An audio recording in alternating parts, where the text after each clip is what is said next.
So right now I'm going to talk about what is good and what is bad. Starting with what's good.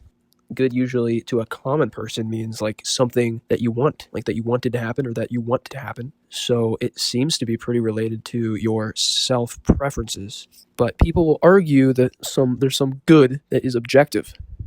They maybe get this from the Bible or something, some religious text, philosophical text, or just a cultural belief. But if it's a cultural belief or religious belief, then it really can't be objective. And because then it's just hearsay or whatever. And we have to define what good means. So what does it mean when somebody thinks something is good? And how can you define that in a way that's not, as I said earlier, entirely subjective and dependent on personal preference? It's good because it does what? Like it's good because it helps people? Well, what if you don't want people to do well? What if you're a mosquito? How objective is that? Like how can you say that it's good? How can you say that anything is good objectively? Like say that it's objectively good. I mean, and if you don't agree with me that there's not really an objective good, then I would ask you to like tell me where you draw the line between subjective and objective, because it's like obviously you have some things that maybe you think are good and other people don't think it's good.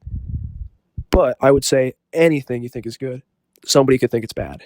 Somebody could. And if they could, it means it's not objective. It's not set.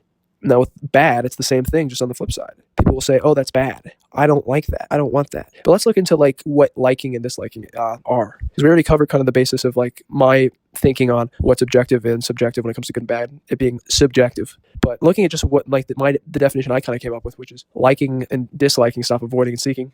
So let's look into that. Something is bad. A thing is bad when you don't want it to happen, don't want it to be. Generally, you think it's a problem. Okay. So it has to do with feelings, I think. So it's like there's a feeling associated with the sound of good, the sound of bad. There's a feeling associated with it, which I think I think is an impulse that essentially shows like health or indicates health. Yeah, I think that's basically what I would say. It has to do with health as far as what like the impulse is of a good thing. But if you were convinced, if you pre-planned and set your mind on interpreting a certain thing as good, then your body would reward you with good impulses and you'd feel good, even if it was something that maybe you didn't like before, like elevators. You totally could get your mind to work so that every time you're on an elevator, you think and feel like, wow, this is amazing and I'm loving this. And that's like totally valid with like mind work. You can do that. Anything can be liked. Anything can be good. Anything can be disliked. Anything can be bad.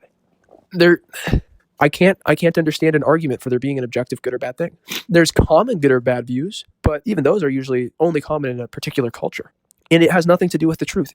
Even if every human agreed on something, that wouldn't, on the good or badness of a thing, that wouldn't do anything if somebody could hypothetically disagree. You know? And they're saying, again, kind of a meaningless pointing to an impulse, which can be created by anything, by a thought of anything. It is interesting that the word itself came to be, though. Like, there is a word for good and a word for bad. And it's interesting how language works that way. Something must have spurred that, I suppose. There needed to be that kind of language to say, this is good, this is bad, to get things done. So that people could talk about what they wanted and didn't want. And make it sound objective because it's better for the group's survival. Yeah, that basically makes sense to me. All right, that's all I have to say right now. Thanks for listening.